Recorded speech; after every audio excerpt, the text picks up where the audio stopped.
Shalom, shalom, et bonjour et aloha de Hawaï, d'où je vous donne cet enseignement. On est euh, au mois de mars et puis j'ai voyagé à Hawaï pour enseigner ici et ça m'a fait plaisir de vous venir à partir d'un autre lieu. J'espère que l'image va être aussi bonne que d'habitude. J'enseigne le texte de M. Jacques-Isaac Gabizon au sujet de l'histoire de la rédemption dans les Écritures hébraïques. Dans notre dernière étude, on a vu comment Ésaïe nous révèle la nature du Messie et on voit que le Messie a les mêmes attributs que l'Éternel ou Yahvé dans les Écritures hébraïques. Donc, le dernier verset, on est revenu là-dessus souvent. Ésaïe 43, verset 11, qui dit, moi, je suis l'Éternel, hors moi, il n'y a point qui sauve ou il n'y a point de sauveur.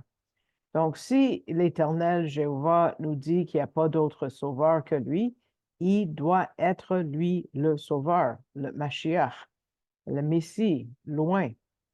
Et M. Gabizon dit que ce verset a joué tout un rôle dans sa compréhension de Dieu.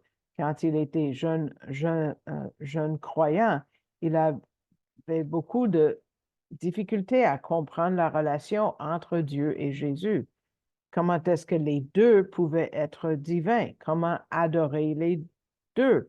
On se fait dire qu'on doit adorer uniquement Dieu. Mais il dit que quand il a lu ce passage de Ésaïe 43, 11, que là, il devait prendre une décision par rapport à la nature du Messie, soit qu'il est divin ou qu'il n'est pas mieux qu'un autre leader religieux. Tournons au chapitre 45 où on va rencontrer un autre individu, un autre Messie dans le fond. On a fini la dernière étude avec Ésaïe 45 et on va continuer là-dedans.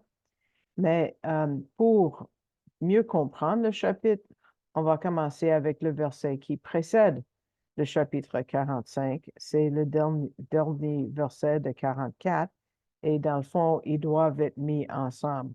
Et on rencontre un individu qu'on appelle le Messie, mais il n'est pas le serviteur du chapitre 53. Donc, c'est qui cet individu? Pourquoi on l'appelle lui aussi un Messie?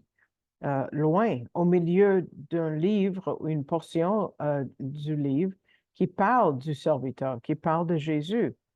Et l'autre individu, il n'est pas de la tribu de Juda, il fait même pas partie de la nation d'Israël. On va voir c'est qui et essayer de comprendre pourquoi il est mentionné au beau milieu d'un grand passage qui nous parle de la nature du Messie. Donc, regardons le verset 28 du chapitre 44 avec le verset qui suit, 45, verset 1. Donc, 28, ça dit, qui dit de Cyrus, il est mon berger et il accomplira tout mon bon plaisir, disant à Jérusalem, tu seras bâti et au temple, tes fondements seront posés. Verset 1 de 45, ainsi dit l'Éternel à son oint, qui veut dire le Messie, le Christ. C'est ça que ça dit, à Cyrus, dont j'ai tenu la droite pour soumettre devant lui des nations. Mystère et boule de gomme, comme on dit au Québec. Cet homme Cyrus est appelé mon berger, berger de Dieu. C'est un titre qui est donné au Messie en Zacharie 13, par exemple. Et on l'appelle aussi son oint, qui est le mot pour Messie ou Christ. Donc, qui est Cyrus et qu'est-ce qu'il fait ici? Cyrus était un roi perse. C'est le territoire de l'Iran aujourd'hui. On trouve que le peuple iranien a souvent aidé Israël dans l'histoire. Bien sûr, pas aujourd'hui, parce que leur leadership est composé d'une forme extrémiste de l'islam qui promouvoit l'antisémitisme et l'antisionisme. Donc, pas aujourd'hui. Mais on va voir comment Dieu a tellement béni cet homme, Cyrus. D'abord, les 3 premiers versets de Ésaïe 45 nous donnent beaucoup d'informations par rapport à Cyrus et combien il était béni. Il était comme un roi Salomon des nations. On a déjà lu la première partie, mais je vais le relire, verset 1. Ainsi dit l'Éternel à son oint, à Cyrus, dont j'ai tenu la droite pour soumettre devant lui des nations, et je délierai les reins des rois pour ouvrir les 2 battants devant lui, afin que les portes ne soient pas fermées. Moi, j'irai devant toi, et j'aplanirai les choses élevées. Je briserai les portes d'airain, et je casserai les barres de fer.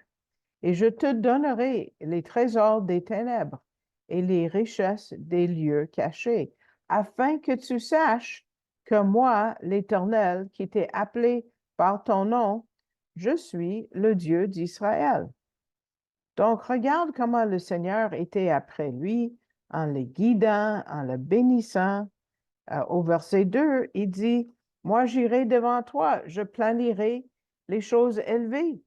C'est le même langage utilisé de Jean le Baptiste quand il a préparé le chemin pour le Messie en Ésaïe 40 et 42, comme si cet homme, Dieu voulait que cet homme réussisse et surtout qu'on reconnaisse sa main sur lui.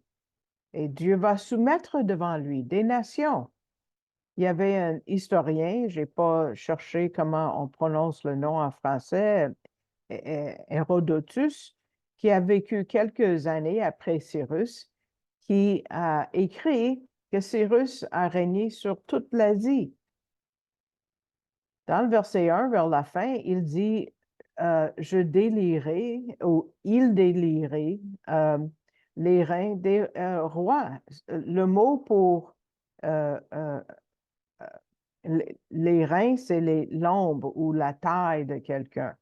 C'est en référence peut-être au roi Belshazzar en Daniel 5.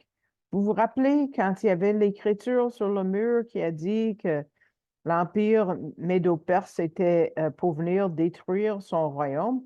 La Bible nous donne sa réaction en Daniel 5, 6 et ça dit, alors le roi changea de couleur et ses pensées le troublèrent et les liens de ses reins se délièrent et ses genoux se heurtèrent l'un contre l'autre. Wow, quelle épouvante!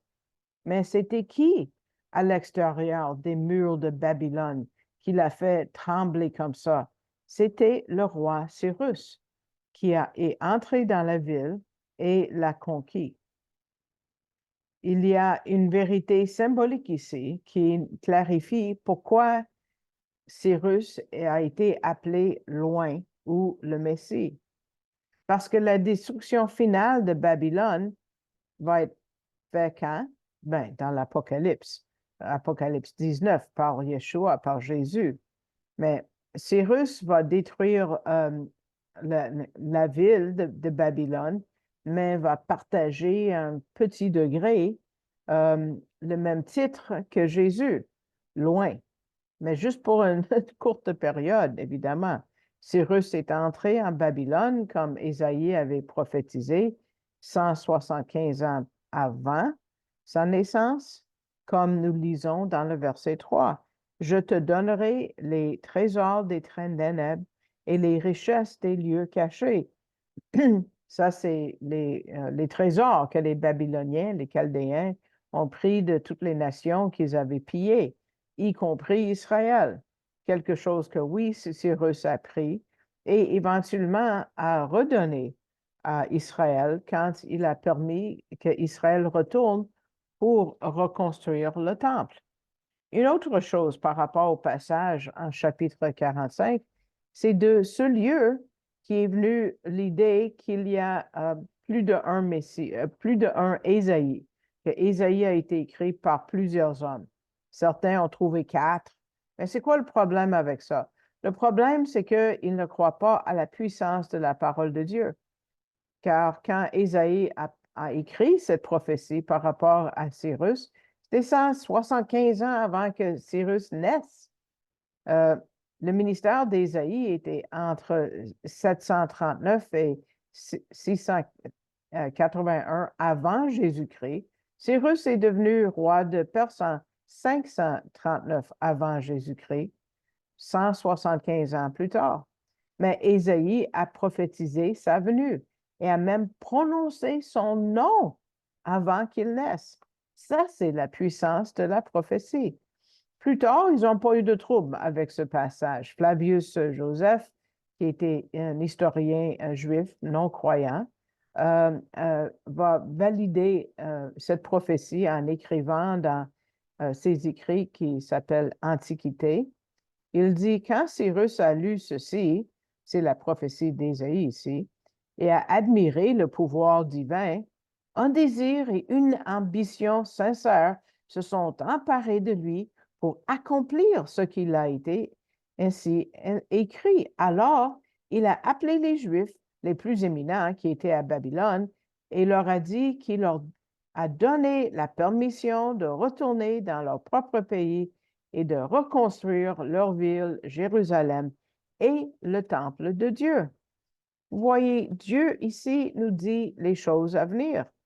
C'est la même chose qu'il il met au défi n'importe qui veut se dire prophète. Et il réussit à son propre test, si vous voulez, parce que 2 fois dans cette étude, on a mentionné Ésaïe 41, verset 22. Vous pouvez tourner si vous gardez le doigt où vous êtes, ou vous pouvez écouter quand il a dit 41, 22. Écoutez ce défi que Dieu met devant ceux qui veulent se dire prophètes. Qu'il les apporte et qu'il nous déclare ce qui arrivera. Déclarez les premières choses, ce qu'elles sont, afin que nous y fassions attention et que nous en connaissions le résultat. Ou faites-nous savoir celles qui viendront. Ici, il prouve qu'il peut le faire.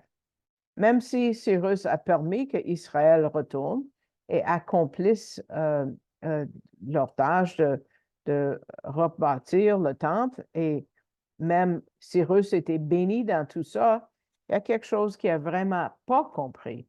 Parce qu'à la fin, il n'a pas reconnu la main qui l'a aidé dans tout ça. Parce qu'après avoir écouté toutes ces bénédictions que nous avons entendues en versets 1 à 3, regardons les 2 versets qui suivent, en versets 4 et 5. Parce que 2 fois, Dieu dit que Cyrus ne le connaissait pas. C'est comme Nebuchadnezzar qui a additionné, qui a ajouté Dieu à sa liste de dieux, mais qui n'a pas mis l'exclusivité de l'adoration de Dieu. Même chose peut-être pour Cyrus. Verset 4, à cause de mon serviteur Jacob et d'Israël, mon élu. Rappelez-vous, ça c'est le,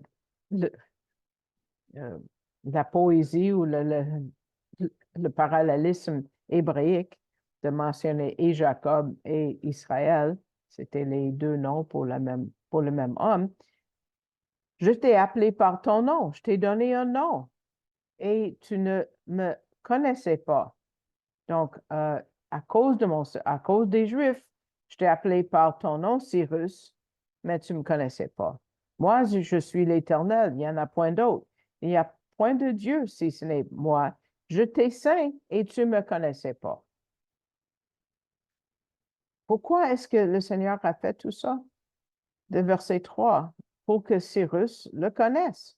Je te donnerai les trésors et les ténèbres et les richesses des lieux cachés, afin que tu saches que moi, l'Éternel qui t'ai appelé par ton nom, je suis le Dieu d'Israël. Cyrus est comme un exemple des gens que Dieu aide, mais que ces gens-là ne reconnaissent pas la main de Dieu là-dedans. C'est le désir de Dieu que cet homme voit la source de ses bénédictions, mais il n'a pas reconnu. Donc, Cyrus a disparu dans l'histoire. Après le verset 1, on ne voit plus son nom en Ésaïe. Il a passé à côté de son occasion. Il a manqué le bateau.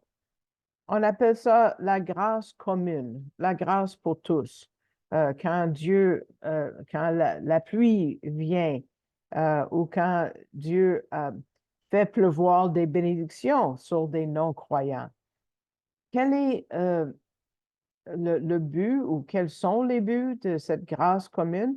Premièrement, de bénir la personne et en bénissant cet non-croyant, ça garde la bénédiction sur les croyants.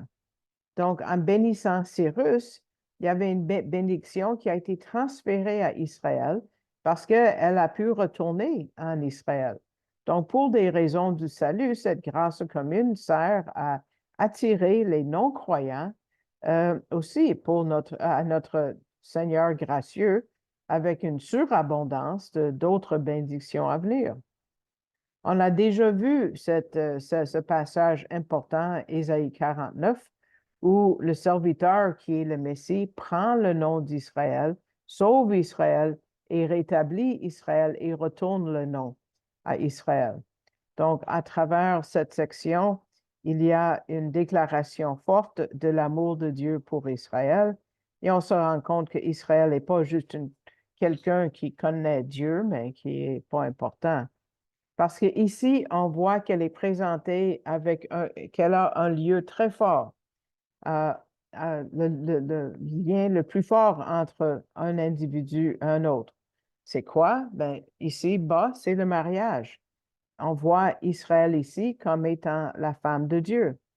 L'image d'Israël comme étant la femme de Jéhovah, on le trouve dans les prophètes, dans Ésaïe, en Jérémie, Osée, Ézéchiel. Et comme la relation homme et femme est vraiment unique, la relation de Dieu avec Israël est unique aussi. Mais pourquoi tant d'insistance sur un point? Pourquoi on répète si souvent ce lien entre Dieu et Israël dans le livre du Jéhovah, du serviteur du Jéhovah? Je répète, pourquoi tant de répétitions concernant ce lien entre Dieu et Israël dans le livre du serviteur de Jéhovah? C'est pas difficile, n'est-ce pas? Surtout maintenant quand ce lien est comme dilué de plus en plus. Monsieur Gabizon dit, pour certains, ce problème peut-être est insignifiant, mais c'est pas comme ça que c'est présenté dans les Écritures. Là-dedans, on voit l'ampleur de ce problème. C'est impressionnant. Et les résultats sont ce que la prophétie enseigne.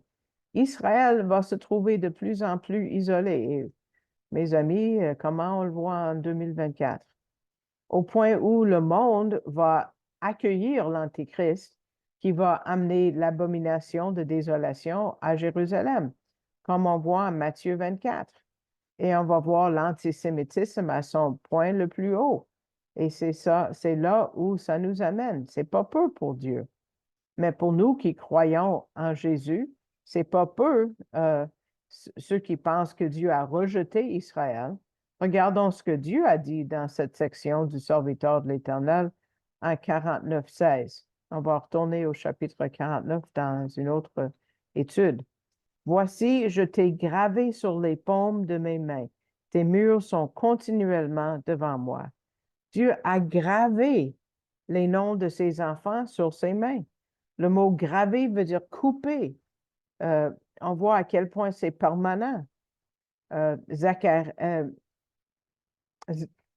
Zacharias a parlé d'Israël comme la prunelle. Zacharie, pardon, a parlé d'Israël comme étant la prunelle de ses yeux. Celui qui est gravé sur les paumes de ses mains. Quelle autre nation? De quelle autre nation est-ce que Dieu a dit cela?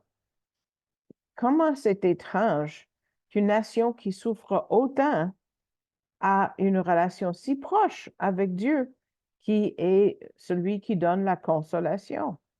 Vous vous rappelez en chapitre 40 où on a vu que Israël a reçu le double pour ses péchés.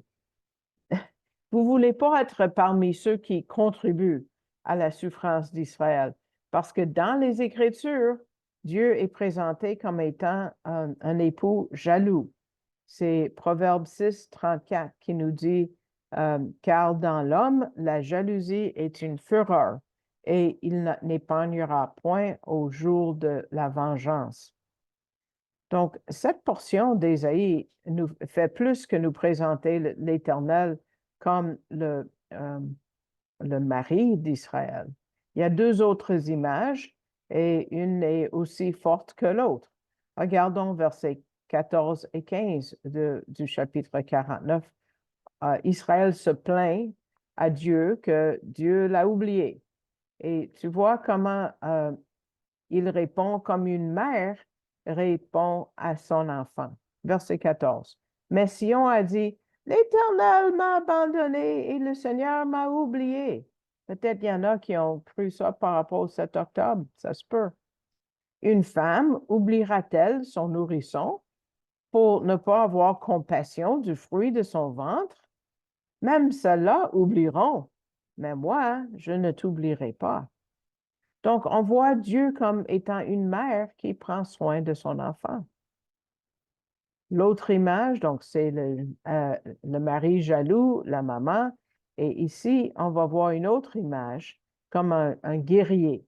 Versets 24 et à 26.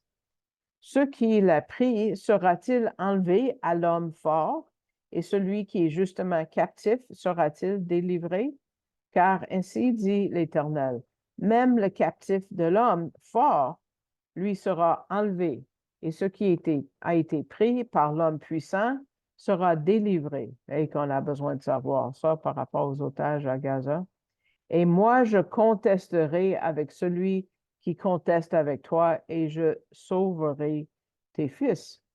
Je donnerai à ceux qui t'oppriment leur propre chair à manger, et ils s'en viront de leur sang comme avec du mou, et toute chair saura que je suis l'Éternel, ton Sauveur, et ton Rédempteur, le puissant de Jacob. Donc, pour Israël, Dieu est le mari, la maman et le guerrier qui protège. Pour vous dire, M. Gabizon dit qu'il est continuellement étonné de voir l'amour de Dieu pour son peuple. Les mots sont tellement puissants et ça nous parle aujourd'hui comme des Juifs et des non-Juifs dans le Messie, parce que c'est avec des mots assez semblables que Dieu a parlé de son lien avec tous ceux qui se sont engagés envers le Messie, qui ont dédié leur vie au Messie. Nous bénéficions du même amour, du même lien. Rien, dit l'Esprit de Dieu en Romains 8, peut nous séparer de cet amour. Rien, Jésus dit en Jean 10, peut nous ôter de sa main. Nous, les croyants, nous restons dans la même main qui est gravée avec le nom d'Israël. La survie d'Israël et la réussite d'Israël dans l'histoire témoignent de ce lien fort de Dieu avec ceux qu'il aime. Et ça nous rassure comme croyants de notre sécurité, de notre salut éternel. Avec ceci, nous prenons fin à la deuxième partie de l'étude. Je vous remercie de votre écoute et j'espère vraiment que ça vous a béni. Et si vous avez été béni en écoutant sur YouTube, mettez le pouce vers le haut, ça augmente notre visibilité. Et merci à tous ceux qui prient pour ce ministère, qui donnent à ce ministère. Et si vous avez à cœur de donner, c'est comme ça que je vis, c'est pas par d'autres sources que j'ai un revenu autre que par vous ou par les églises comme les vôtres. Vous pouvez aller sur le site web arielcanada.ca et vous allez voir le drapeau français. Vous allez pouvoir cliquer sur Donner et ensuite ça vous amène à la page du bas. Faites un don à cet organisme et puis vous pouvez voir un menu que vous tirez vers le bas et après le fonds général et autres, vous allez voir mon nom, Jackie Furman. Donc, vous pouvez désigner comme ça. Donc, je vous remercie de votre écoute et puis je vous dis au revoir et shalom à la prochaine fois et à hui-ho, comme on dit ici en langue hawaïenne. Et puis, la prochaine fois que je vous viens, ça va être entre Vendredi Saint et Pâques. Donc, on va se voir encore à Hawaï. Donc, shalom, shalom.